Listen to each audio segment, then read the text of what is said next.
Ever promise yourself that today will be different, that you'll finally start the thing, but then at 5 p.m., you're wiped out, you crash, and you just wake up disappointed in yourself for breaking basically the same promise again.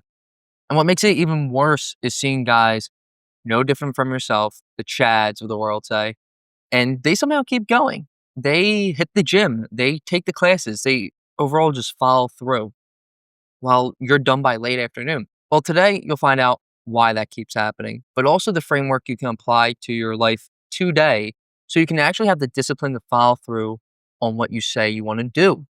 And I used to have the same highs and dips and never really understood why that was until this year when I started studying behavioral change seriously and finally saw what actually works and what doesn't. Also, through the link below, you can receive 28 ways that you can build a discipline so strong you never break your word again.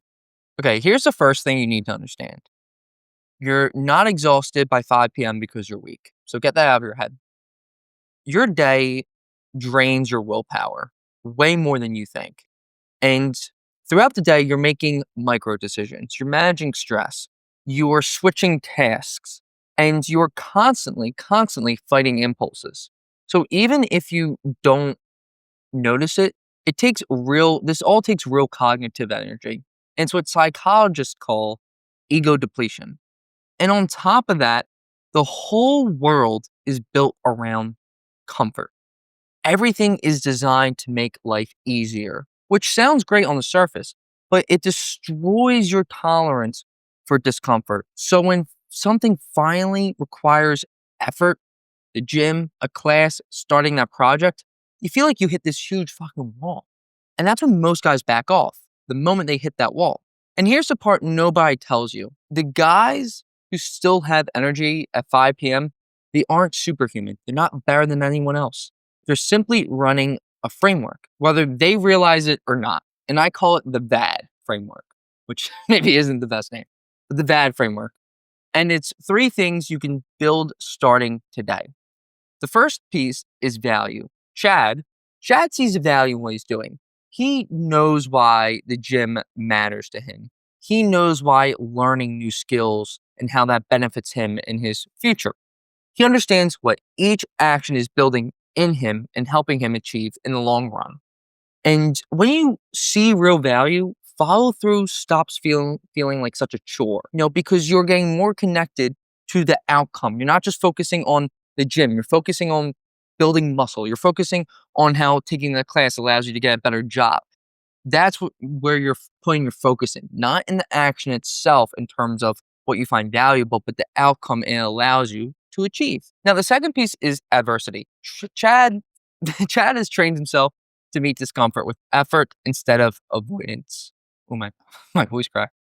So you can think of this like a muscle, and he reps it every day through small challenges, cold showers, finishing that extra rep, saying hello to a stranger even when it feels uncomfortable. Honestly, that is when it only really matters. When it feels uncomfortable, he follows through. And those tiny moments build adversity tolerance, and that tolerance allows him to keep going even when it feels hard. Now, the third piece is design. Chad designs his environment to make follow through easier.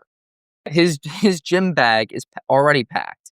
His phone is in the other room when he wants to focus. He reduces friction where it matters and increases friction towards behaviors he wants to do less of. What I mean by that is if he doesn't want to be on his phone, he puts it in the other room. When he wants to hit the gym, he makes sure his bag is packed and his clothes are laid out. His environment, in essence, works for him, not against him. And that's the VAD framework. Value, adversity, design. And this is why he still has energy after work while you feel drained. So this is where it all comes together. You don't need to fix the 5 p.m. crash by pushing harder. You fix it by changing the way you go about your day and your goals. 1, start with meaning. Figure out why the things you want actually matter to you. And when the value is clear, the effort doesn't feel like punishment or so taxing. Then start training discomfort in small, controlled ways, not to beat yourself up, but to teach yourself that you don't have to fold when something gets uncomfortable.